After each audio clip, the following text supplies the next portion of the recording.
Hello, my name is Jeremy, just your average everyday guy. That is until sometime in my early 30s, I developed a spinal condition known as ankylosing spondylitis. It took me from this, 6 foot tall, to this, not 6 foot tall. But I wasn't going to let that get me down forever, so eventually I kicked some bad habits and started fighting back. I still get some pretty strange looks, but I'm now doing what I love, traveling and adventuring. My goal is to show other people with disabilities or anyone facing challenges that your best days don't have to be behind you and that there's always hope. So thanks for joining me, the Handicapped Hiker. Hi everyone. As you can tell, this episode is going to be a little different than usual, and here's why. I bought a van. Up until now, I've spent the first 3 seasons of this channel traveling and camping out of the back of my 2014 Subaru Outback. It still runs great, but at 12 years old, it's starting to have all of those fun little problems of an aging vehicle. And truth be told, I'm getting older as well, so it's time to have more comforts of home while I'm on the road. But don't worry, I'm not gonna van life you to death. Van life this, van life that. I'm not gonna try to convince you that living in a van is somehow better than your 4-bedroom house with ample space, fully stocked kitchen cabinets, refrigerator, seemingly endless hot water, big comfortable bed. Wait. Is this a good idea? I won't be living in the van full time anyways. I actually do have a humble house that I return to every year for winter and spring. But for me, it's just time to level up from car camping all summer. I've got very little done so far. I'm in the very early stages of working on the van. I've spent most of the winter researching and acquiring all the parts and pieces needed, and the weather is just now starting to improve, so the work should start to progress a lot faster now, hopefully. The walls are all still bare. I have not run any wiring yet. I still have the stock rubber mat floor in here, which I'll have to take out. I want to get the windows in first and the roof vent before I get too far into finishing any of the nice details. Mostly because when I cut the openings for the windows, I want to be able to clean up all the metal shards, any of the metal dust, before I start building anything in here. Today the weather is just too nice to pass up, so I'm going to put up some more of my sound deadening mat. That's something that won't be in the way. I can put that up and then I can start running wiring and things like that. I mostly just like to sit here in the passenger seat, spun around backwards and stare at the van and daydream about how I'm going to finish everything off. But like I said, it's been a long winter here in Northeast Ohio, so I've had plenty of time to plan it out. I think I've got a pretty good plan. If you're new to the channel and just came to see the van build, welcome. If you're a regular here, thank you, and we'll be getting back to our regular travel videos soon. But this van build was an adventure in itself, and I definitely want to share it. Now let's jump right into it. I'm going to do my best to explain things as I go, either by talking directly to the camera or by overdubbed narration. Full disclosure, I do have a degree in architectural design and construction, but aside from a few home remodeling projects and a couple of car camping build-outs, I have never done anything like this. I don't really have a teacher mentality. I'm more of a visualize it, figure it out type. But if you're doing a build out and have a question or want me to expand on anything, feel free to contact me and I'll try to help and answer what I can. Okay, so the very first things I did to the van were adding side window rain deflectors and a bug deflector on the hood. I didn't record that, but it's pretty self-explanatory. Next, I added a seat swivel to the passenger seat. I got this one off Amazon, and it's a universal fit for most vans, simply by inserting the swivel between the seat and its base frame. First, I unbolted the seat and disconnected the wiring harness. Something I couldn't find on any of the YouTube videos I looked at was how to get this harness detached. It's just this one screw in the front. You pull it right off of that. And then there was one zip tie holding it that I cut. And it's free. Next, I bolted the bottom half of the swivel to the seat base. Then, I bolted the seat to the top half of the swivel using the wrong bolts. Yeah, like I said, it's a universal fit for most vans, so it comes with a variety of bolt sizes, and I picked the wrong ones. There are installation instructions on a website, but here we are. I did also have to remove this little welded rod handle from the seat base that kept the swivel frame from turning all the way. Eventually, I got everything right, and now my seat swivels. Kind of.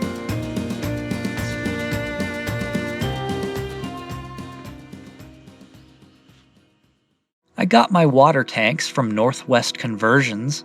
For wastewater, I got the 22-gallon tank that comes with brackets to mount under the driver's side of the van. For my freshwater supply, I got an over-the-wheel well tank, and I'm pretty sure this one's 24 gallons.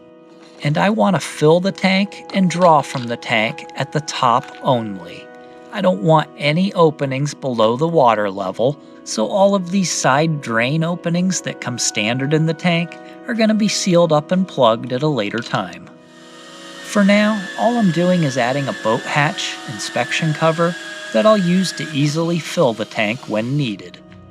This is as simple as cutting the hole out with a jigsaw, using some epoxy putty to seal the mounting ring, drilling pilot holes, and screwing it down. And make sure you get all of that plastic debris out of there with a vacuum, and even by sloshing water in it a few times.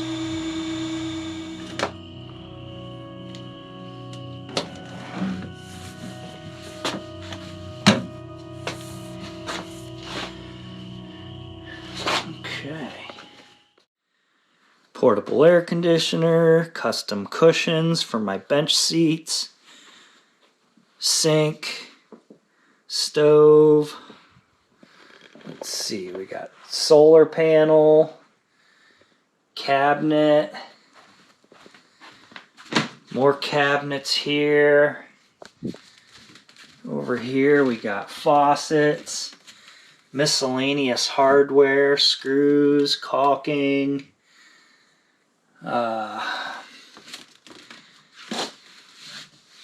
plumbing pieces, more hardware, tools, just anything you can think of that you might need to build your own RV, basically.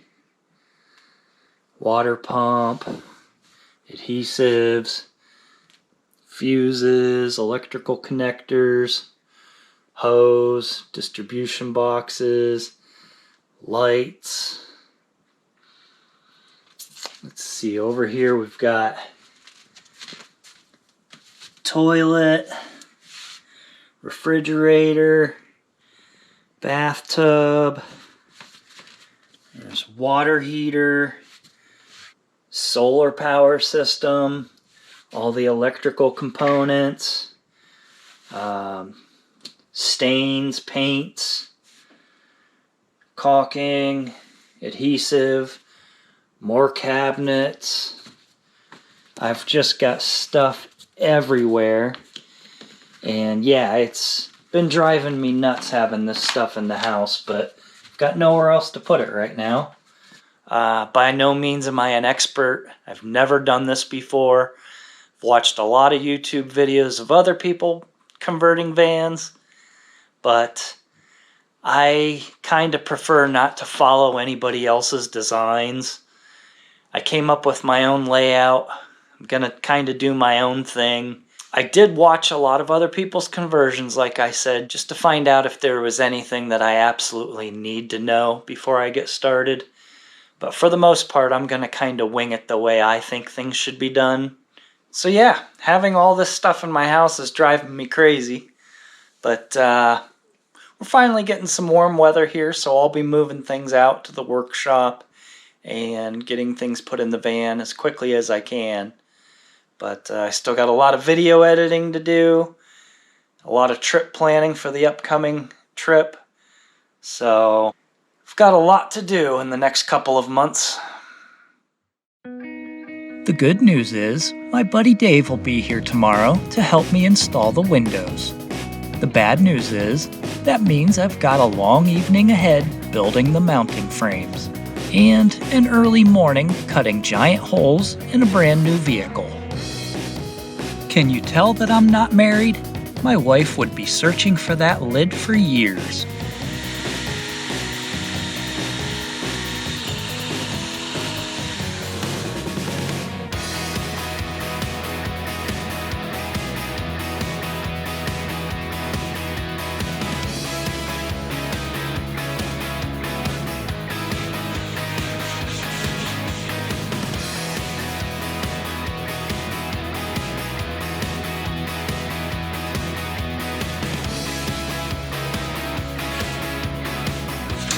Now I just need to do that 7 more times.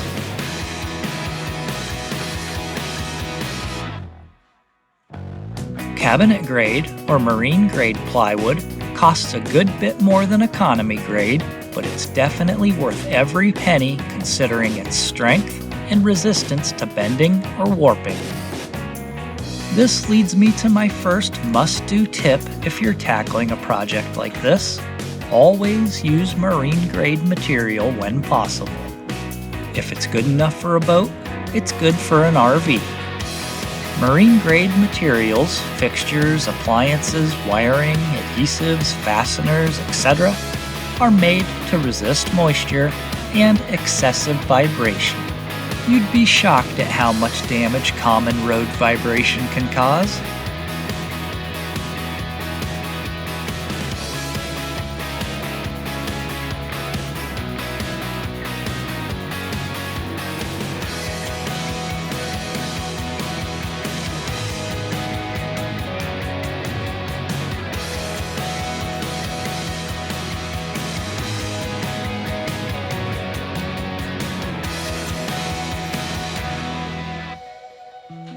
This is what this is for.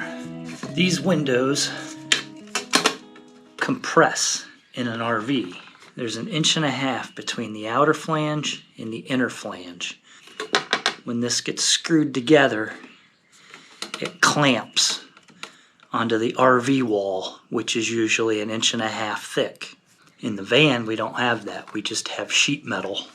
So I have to make an 1.5 inches thick frame for this to compress to.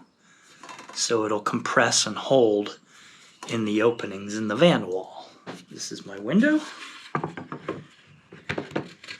And it fits. Wow, awesome. But as you can see, we need to make it 2 layers thick because right now there's still a huge gap here.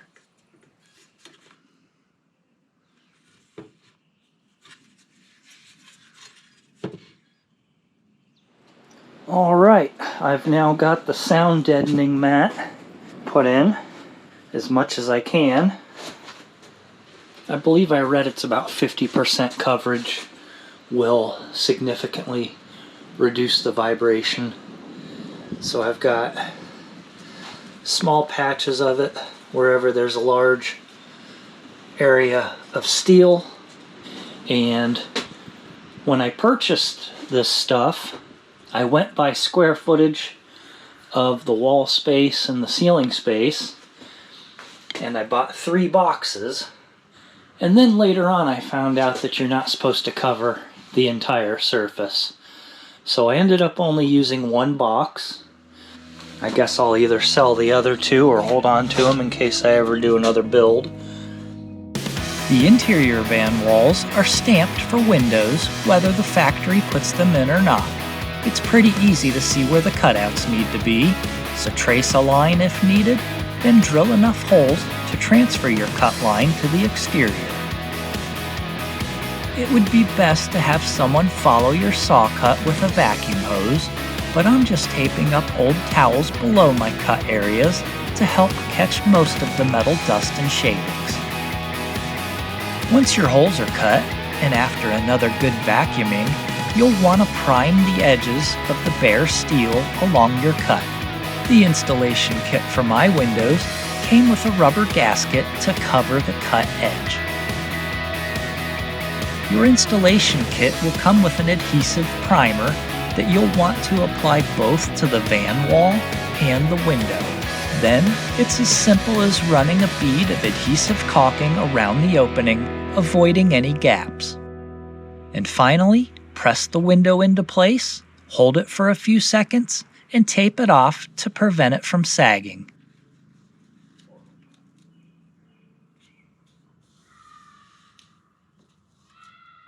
There are several different van window manufacturers these days, and they all have their own installation instructions and tutorial videos. Everything I'm showing you here, I learned watching Vantech's installation videos. Whichever manufacturer you choose, I would watch their video a couple of times. Huge shout out to my good friend Dave. I couldn't have done this without him, and he's always willing to lend a hand. That guy, he's a real one. To install the RV windows, I need to remove these metal ribs. If this were a 15-seat passenger van, this is where the factory windows would be, so I know these ribs are not structural.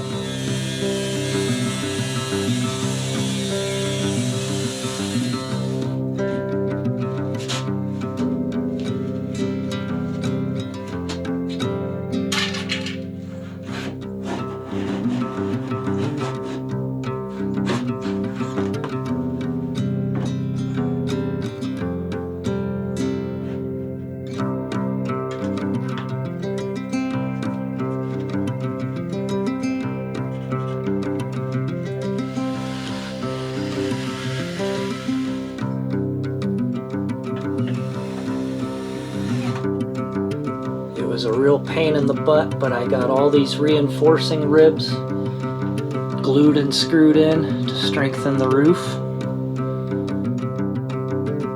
Now what I've done is I've taped a box over where I'm going to cut the hole for the roof vent, and the purpose of this is to catch any metal shavings and to catch the sheet metal cutout if it falls through. Just like we did with the window cutouts, once the roof fan opening is cut, you'll want to file any sharp edges and apply some primer to the bare steel.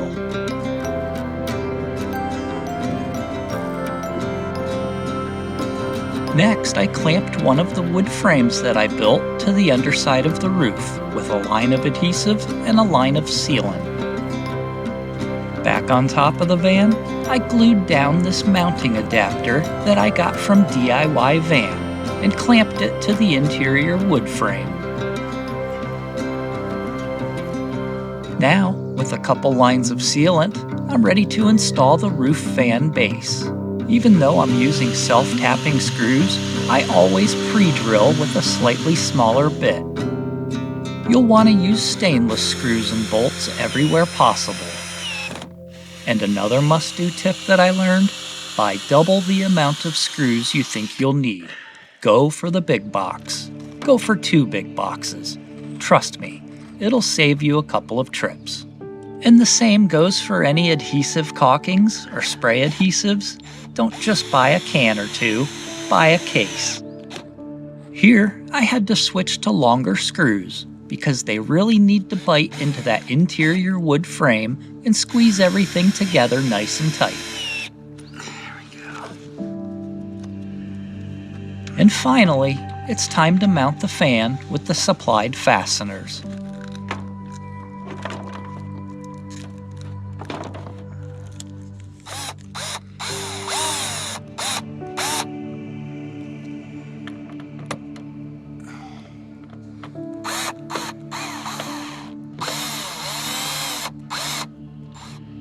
I'll add a layer of lap sealant on another day, but for now, back inside the van we go.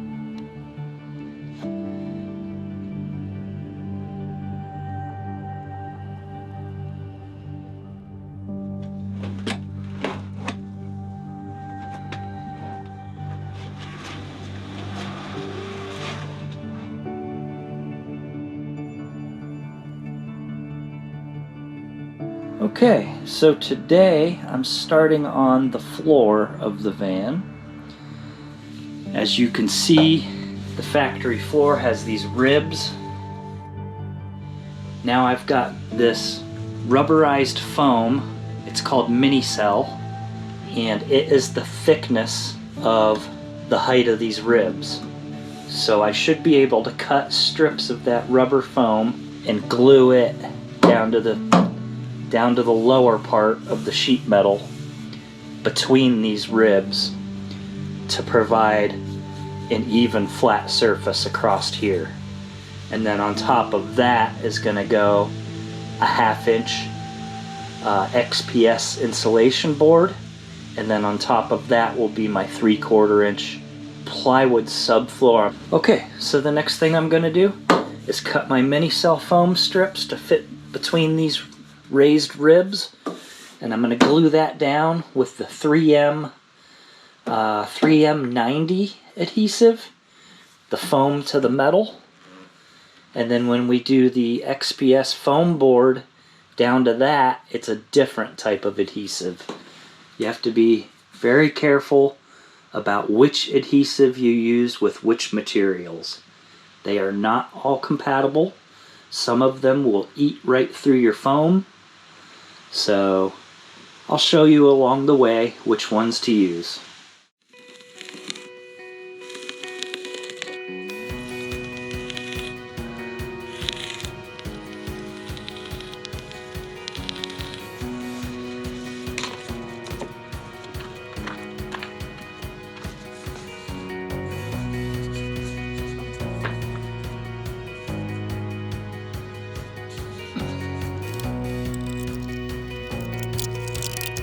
I do have it all cut and loosely put in place where it's going to go. I covered all the high ridges in the factory floor with painter's tape. That's to keep the 3M90 spray adhesive from getting on the high parts of the floor that will be touching the foam board next. Let's get gluing this floor down before the day gets away from us.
Alright, foam board is cut and glued down, and I'm weighing it down with some 40-pound bags of topsoil.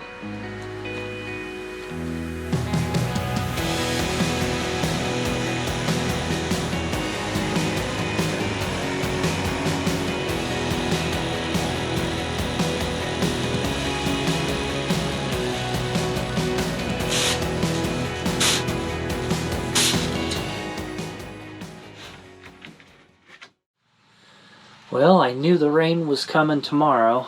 I didn't think we were going to get any today. But right as I was making my last plywood cut, it started raining. So I got the subfloor cut and dry fit. I have to make one little adjustment and then I can glue it all down. But I think that's going to have to wait for another day. Okay, so it is the following morning. I glued down the mini cell rubberized foam, and I glued down the rigid foam board. Unfortunately, when I put this piece in, I forgot to take the plastic, the plastic film off of it, but that is glued down so solid I couldn't pull it up if I tried to. So I'm not going to bother trying to fix it. So last night when it started raining and I decided to call it a day, I was tempted to hurry up and glue down all this plywood just to get the job done. And I'm really glad I didn't do that, because when I was inside later that night, I realized that I forgot to cut something out. Back here by the wheel well, I needed to cut out this area here, and as you can see, I had to cut the plywood to fit here, and I had to cut the pink insulation board out, and then I had to come in and add some more of the mini cell rubberized foam here. Some of it's still drying apparently, but I can tell you when I cut this section out here, it was very, very difficult to get that piece out of there. So even with the plastic film on the insulation board, it is stuck down very well, and I no longer have any concerns of it coming loose. So back to this area, the reason I had to cut this rectangular section out of both the plywood and the pink insulation board is because this is where our water tank is going to go, our freshwater tank. And that's just to give me a flat surface for the water tank to bear on.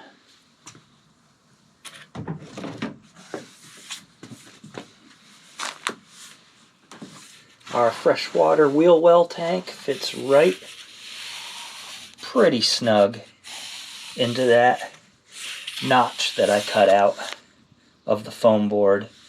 And now I've already cut the plywood. The plywood should fit right in here, snug up against the tank as well. And not only will that keep the tank as low as possible, because it's all the way down on the metal van floor, but this will also help to hold the tank in place from any shifting when there's water in here sloshing back and forth. That's a lot of force that would break any wood bracing or anything in here. So the floor itself will help to hold the tank in place. I'll also have it strapped down, but every little bit helps. And I'm realizing now that this drain is going to be an issue when I put the plywood down. This needs to be sealed now. All of the openings on this tank come in the ends of the tank, and I don't want any openings anywhere in the tank other than the top. So I went ahead and sealed these up. I used this JB Weld 2-part epoxy. It's a double syringe that squeezes part A and part B out together. Then you mix it for about a minute with a little stick. And then I went ahead and applied that to the threads, threaded the plug in, and then smeared some of the epoxy around the joint on the outside. So this sets up in 5 minutes and dries completely in about an hour. I'm fairly confident this is going to be watertight. those threads should all be solid epoxy. And I still have to do the other end of the tank, but I'm not worried about that right now. I'll have access to that from the back of the van later on when I'm working on the plumbing. I'm mostly just concerned about getting the floor done. So I went ahead and sealed these plugs up on the end of the tank that's going against where the plywood floor is going to be. So I'm going to go ahead and put the tank back in place, dry fit the plywood just to make sure everything fits good, and then I'm going to go ahead and glue it down with Loctite PL300. This is made for adhering materials to foam board.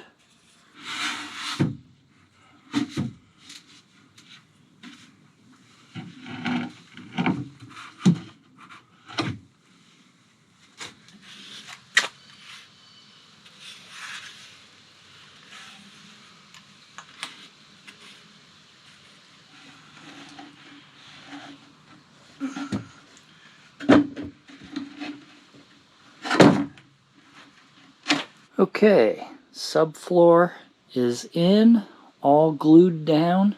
Bags of topsoil for weight. Make sure nothing warps while it's drying. Water tank is loosely set in place where it's going to go.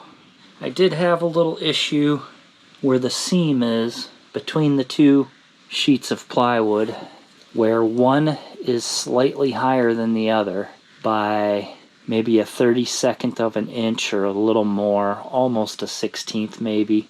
And that is going to be an issue when I put the vinyl floor down. So that is why there's more bags of topsoil in that area, trying to weigh that piece down to get the two sides of plywood pretty close as possible.